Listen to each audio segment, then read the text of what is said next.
Hello student, today continue the chapter electric current and effect. Today we study about the heating effect of the electric current.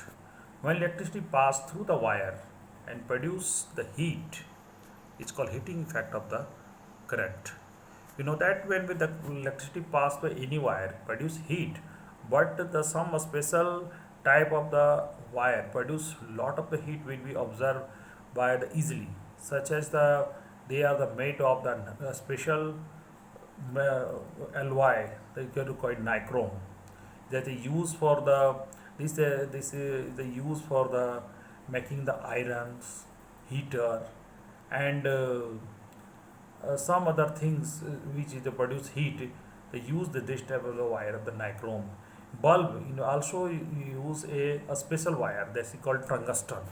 They produce heat and light both in one time, because when electricity pass through this the tungsten, it become very hot and produce light. The amount of the heat produced from the wire it depend upon the material, length and thickness. Different requirement of the wire, the different material and different length and thickness is the use. You are the you so in our home, fuse when up used for the safety reason, because when the excess heat is passes through the wire of the fuse, they melt and break the large amount of pass through the end wire. This may be so hot and they may be melted break. This is the property of the heating is used in the type of the wire in the fuse. Different type of the fuses is use the different appliances for the safety reasons.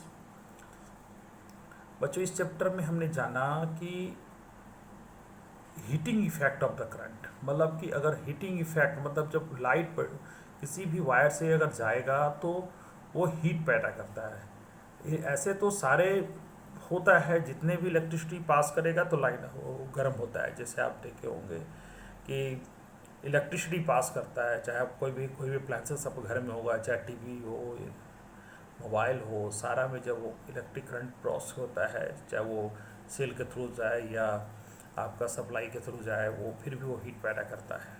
ठीक है, तो actually में होता है क्या है कि जब वो वायर उसके आगे क्लासेस में वो पढ़ाएंगे कि आखिर क्या वजह से होता है, ऐसे बता देना चाहूँगा कि वो रेसिस्टेंट की वजह से होता है।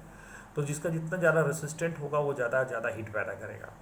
तो आपका जो इसी का ज़्यादा जो हीट प्रोड्यूस करता है उसी का हीटिंग इफेक्ट का जी, मतलब दैट मीन्स कि जो इलेक्ट्रिसिटी को वायर को डालने के बाद जो हीट पैदा करता है, तो इस इफेक्ट का इस्तेमाल हम लोग बहुत से अप्लायंसेस बनाने में करते हैं। जैसे आपके घर में आयरन होगा, कपड़े आयरन करने के लिए हम लोग इस्तेमाल करते हैं। खाना बनाने के लिए भी जो आज के जो डेट में जो आपको जो ये बनाया हुआ जो होता है नाइक्रोम का बना होता है स्पेशल वो हीटर, उसको भी हम लोग इस्तेमाल करते हैं।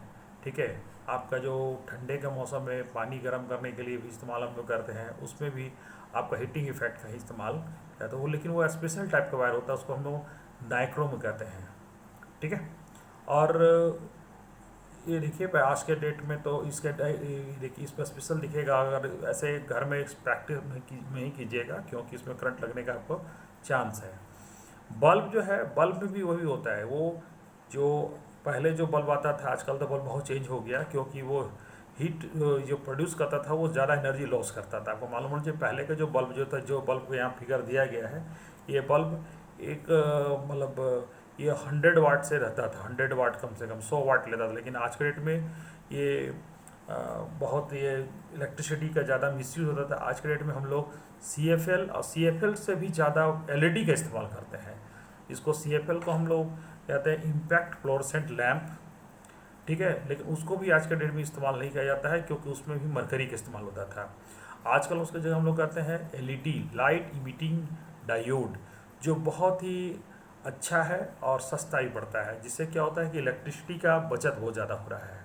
ठीक है, और हमारे इन्वायरमेंट एक बात और भी बताना मैं चाहूँगा बच्चों कि जब भी आप इलेक्ट्रिसिटी अप्लायंसेस करते हैं उसमें ISI मार्क जरूर देख लें, क्योंकि आपकी वो एक हमारा मानक पद्धति है, उतना मानक अगर नहीं कोई है तो वो अप्लायंसेस इस्तेमाल नहीं करना है, क्योंकि उसमें करंट लगने के झटके हो सकते हैं। और अब मैंने बताया कि ये जो आपका जो हीट प्रोड्यूस होता है, ये कितना हीट, मतलब उसके हिसाब से हम लोग क्या करते हैं, वायर का इस्तेमाल करते हैं। उसका थिकनेस हुआ, चाहे उसका मटेरियल हुआ, वो उसी पर डिपेंड करता है। ठीक है, कि कितना हमको हीट प्रोड्यूस करना है, उसी हिसाब से अब जैसा अप्लायंसेस बनाना है उसी के आधार पर हम लोग करते हैं। जहाँ ज़्यादा हीट की ज़रूरत पड़ती है वहाँ हम लोग अलग तरह का थिकनेस और उसका थिकनेस मटेरियल सारे पर उसको चेंज करते हैं। जैसे आप देखे होंगे कि घर में फ्यूज लगा होता है। अब एक दो टाइप का फ्यूज होता है, जैसे कि आप ये देखिए, एक जो ये फ्यूज़ होता है जो आप घर में अक्सर देखे होंगे, जो आपके जो मेन जहाँ पर सप्लाई होगा वहाँ पर रहता है। और ये जो फ्यूज़ जो देख रहे हैं, ये जो आपका ज़्यादातर आपके स्टेबलाइज़र में या कोई अप्लायंसेस आपके घर में होंगे उसमें ये लगा रहता है। ठीक है, ये भी फ्यूज़ ही है। तो इसमें जो होता है वो सारे में लिखा रहता है कितना एम्पियर की धारा के लिए वो बनाया गया है, उसी हिसाब से उसका यूज़ करते हैं, क्योंकि ये सेफ्टी रीजन से है। क्योंकि आपका अगर ज़्यादा एक्सेस, जैसे कि अगर कोई अप्लायंसेस का एक चलने का होता है कि कितना वोल्टेज पर चलेगा, कितना एम्पियर पर चलेगा, और अगर ज़्यादा एम्पियर अगर आ गया तो ऑटोमेटिक फ्यूज़ पहले जलेगा, जिससे क्या होगा कि वो सर्किट को ब्रेक कर देगा, और ब्रेक होने से आपका अप्लायंसेस ख़राब होने से बच जाएगा। ठीक है, और उसके बाद जो एक बात और भी है, जो आज के डेट पे जो हम एमसीबी जो ये जो देख रहे हैं, बहुत अच्छा चीज़, इसको हम लोग मिनिएचर सर्किट ब्रेकर करते हैं, जो आज के डेट में बहुत ही सेफ्टी रीजन से अच्छा ये है, जिसको घर में हम कहेंगे कि हर कोई को लगाना चाहिए। एक तो पहले बात है कि इसमें आपको फ्यूज की तरह झंझट नहीं है ज़्यादा एक्सेस होने पर। ये क्या है कि this is the miniature circuit breaker increasingly being used well as of the fuse. This is a switch which may automatically turn off when current is the excess of the safe limit, है ना। इसमें क्या है कि आपको उसमें होता है कि फ्यूज़ जल जाता है, फिर फ्यूज़ लगाइए, फिर झमेला है।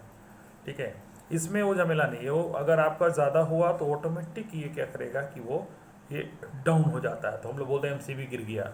ठीक है, यानी एमसीबी गिरने का मतलब है कहीं फॉल्ट है, कहीं एक्सेस आपके घर में कहीं फॉल्ट है। उसके बाद फिर उसको ठीक करते हैं मिस्त्री, तब इसको एमसीबी को उठाते हैं।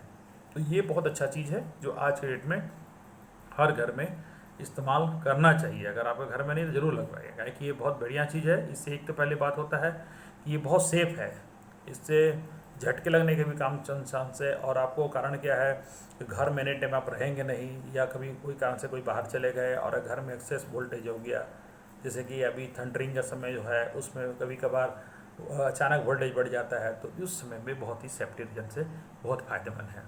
और एक बात और भी हम बताएं, वो नेक्स्ट वीडियो में हम बताएंगे magnetic effect of the electric current, इसके बारे में। आज तक यहीं तक, ओके, थैंक यू।